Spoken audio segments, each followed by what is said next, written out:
Today I'm going to show you doing backgrounds with stamps that are beautiful in their own right, but when they're just put all over it makes a nice background.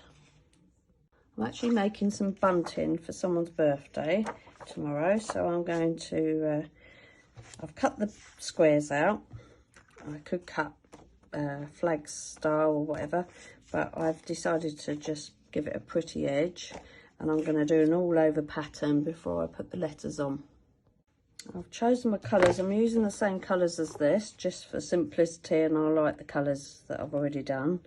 Obviously that for the leaves is Mossy Meadow, then you've got Seaside Spray is the blue, then we've got Terracotta Tile, which is the rose, and the smaller rose is Bumblebee, I think.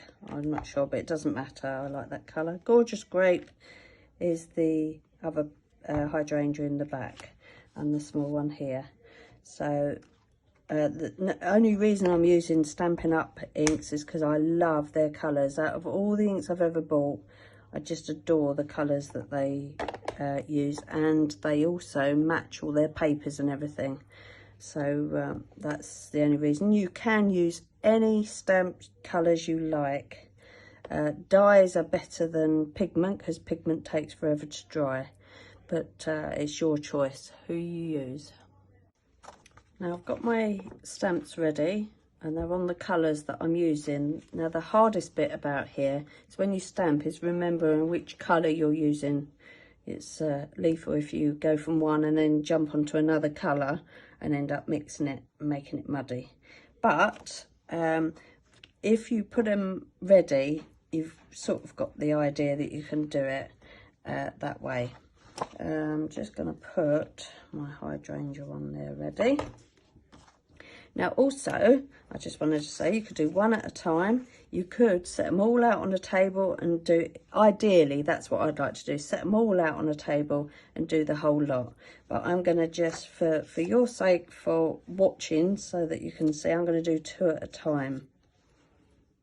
Now because I am going to change colours with the hydrangea with a different colour, I've got a cloth which is like a textured cloth ready to wipe, so that I can actually change colour at some point. Now I always stamp off first onto scrap, just simply because I want to know if I want the first impression or the second or third. And I know on this occasion the first one is way too dark, so I'm going to have to stamp off and then I stamp onto there. Stamp off and then on. And then I've got a slightly less darker image. And the same with the next one. Stamp off and then on there.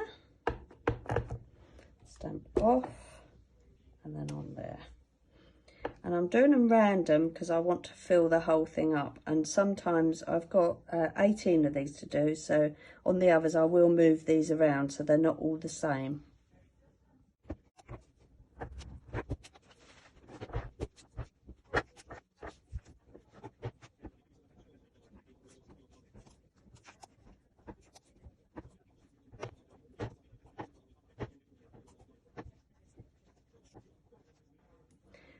Right, I hope you can see those okay. I'm quite happy with those.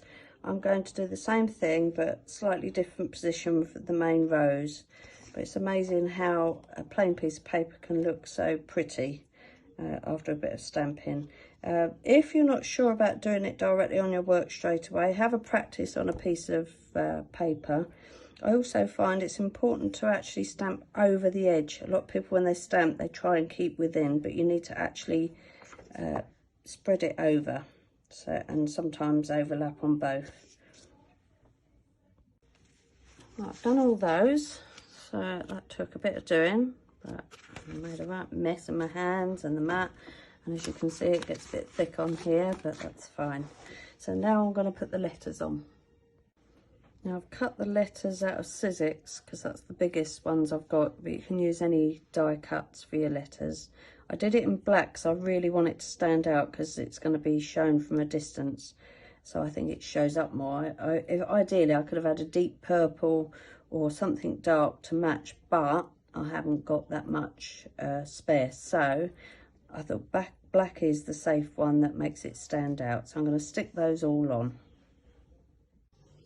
Just to show you, I've finished the bunting. Try and show it all. So, it looks quite pretty. And I've put the string through. I just punched a hole in 2 places, threaded the string through, and there you go. And I'll take a photo of when it's up.